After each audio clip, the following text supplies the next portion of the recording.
एक नाग और लड़की की प्रेम कहानी। गोरा नाम के गांव में एक विधवा स्त्री रहती थी। उसका नाम गोमती था। उसकी सुंदरी नाम की एक बेटी थी। वह जन्म से ही गोरी चिट्ठी और सुंदर थी।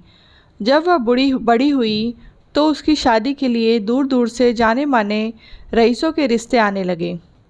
सुंदरी जिस रिश्ते के लिए राजी हुई, उसकी माँ ने उसी रिश्ते के लिए हामी भर दी। जिस दिन सुंदरी का शगुन चढ़ा, गोमती को उसी रात सपने में एक खतरनाक सांप दिखाई दिया। अब तो हर रात सपने में यही होता। वह नाग फन फैलाकर हंसने के बजाय उसके पैरों में अपना फन रखता।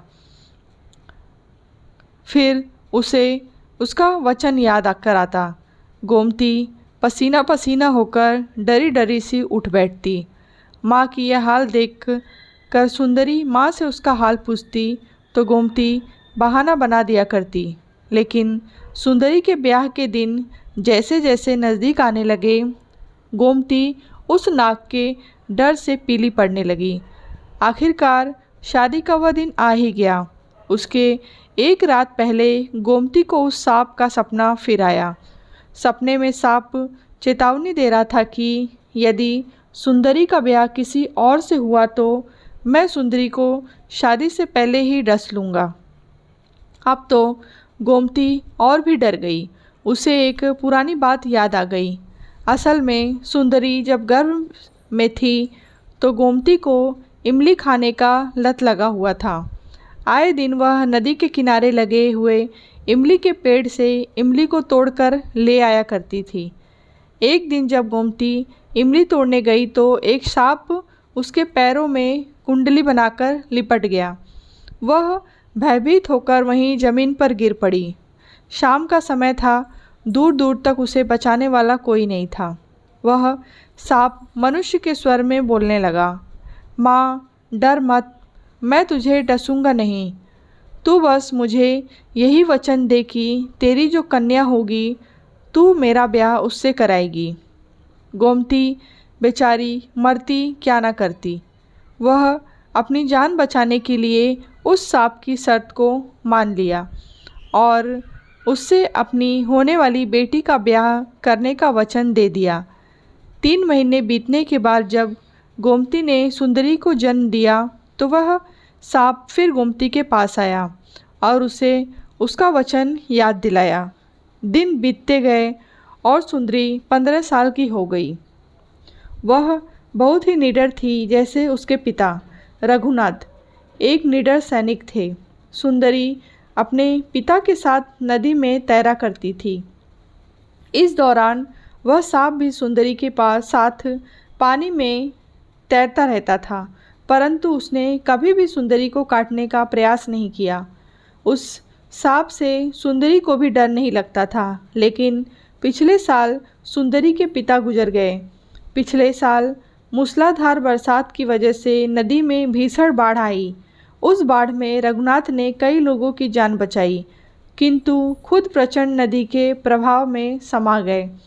गांव वाले रघुनाथ के उस परोपकार को नहीं भूले थे। सब उसकी बेटी की शादी में बढ़ चढ़कर हाथ बटाने की होड़ में लगे हुए थे। रघुनाथ के ना रहने पर गोमती ने नदी किनारे के खेत की देखभाल गांव के दूसरे किसान को दे रखे थे। वह स्वयं ना तो कभी उधर जाती थी और ना ही सुंदरी को जाने देती थी। उनके खेतों और बगीचों की फसल की आमदनी आधी रह गई थी। फिर भी वह सुंदरी के हाथ पीले करने के लिए एक एक पैसा बचा कर रखती थी। इन दिनों गोमती सुंदरी की देखरेख में बेहद सतर्क थी। उसकी लगन हो जाने के बाद भी वह उसे कभी अपनी आंखों से ओझल न होने देती थी। सब कुछ ठीक होने की प्रार्थना देवी देवताओं से करती रहती थी। कई प्रकार की मनौतियाँ उसने मांग रखी थी। शाम को बारात आने वाली थी। तमाम रिश्ते नातेदारों से घर भर गया था। लेकिन सुबह ही बिना बताए सुंदरी अपनी 2 सहेलियों के साथ कुछ ही दूर नदी के तट के अपने खेतों की तरफ निकल गई। गोमती उस समय गांव से दूध लेने गई थी। गोमती जब घर लौटे तो पता चला कि सुंदरी अब तक नहीं लौटी है। यह सुनकर गोमती चीख पुकार मचाती हुई उल्टे पांव नदी की ओर दौड़ पड़ी। गांव के तमाम लोग उस दुखिया माँ की गुहार पर उसके पीछे दौड़ते भागते जब नदी के किनारे पहुँचे तो वहाँ विचित्र सा दृश्य था। एक काला भुजंग सुंदरी के गले से लिपटा हुआ था। सुंदरी अपने बचाव के लिए चीख पुकार रही थी। गोमती रोती हुई केवल यही कह रही थी, सुंदरी बेटी क्या करूं? तेरी माँ ने इमली के बदले कसम खाई थी। कई साहसी तैराक नदी में कूदे भी, लेकिन उस भयानक सांप की फुकार से डरकर वह सुंदरी तक नहीं पहुंच पाए।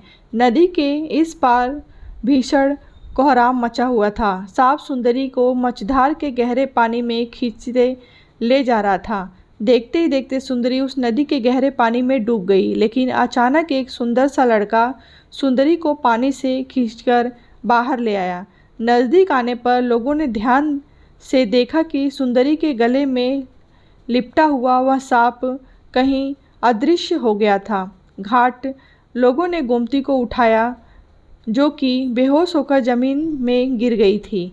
उसे बताया कि सुंदरी जिंदा है। गोमती को होश आया तो वह दौड़कर सुंदरी के पास आई और सुंदरी को झकझोरने लगी, सुंदरी को होश में लाने लगी। सुंदरी भी अब होश में आ गई थी। तब गांव वालों ने गांव की कुलदेवी का जयकारा करने लगे। सुंदरी की जान बचाने वाले युवक को कुछ नौजवानों ने अपने कंधे में बैठा लिया और उसका जयकार करने लगे। हालांकि उस युवक को देखकर सभी हैरान थे। वह एक अजनबी युवक था जो अचानक से नदी में सुंदरी को बचाते हुए बाहर आया था। लोगों ने उससे पूछा कि तुम कौन हो? तब उस युवक ने गांव वालों को बताया कि मैं एक तपस्वी के श्राप से सांप के रूप में बन गया था। आज मैं उस श्राप से मुक्त हुआ हूँ। बहुत समय पहले मैं एक जंगल में अपने 2 साथियों के साथ शिकार पर गया था। एक बूढ़ा तपस्वी वहाँ एक वट वृक्ष के नीचे तपस्या कर रहा था। पशु पक्षियों के हाहाकार से जैसे ही उसके नेत्र खुले, मैं उसके सामने ही था। मेरा तीर जिस हिरण को लगा वह उस तपस्वी के पास ही दम तोड़ रहा था। तपस्वी ने क्रोध में मुझे श्राप दे दिया। उस तपस्वी ने कहा कि मैं बेजुबान प्राणियों का वध कर रहा हूँ, जबकि प्रकृति ने खाने के लिए फल फूल, साग सब्जी और अनाज के भंडार दिए हैं।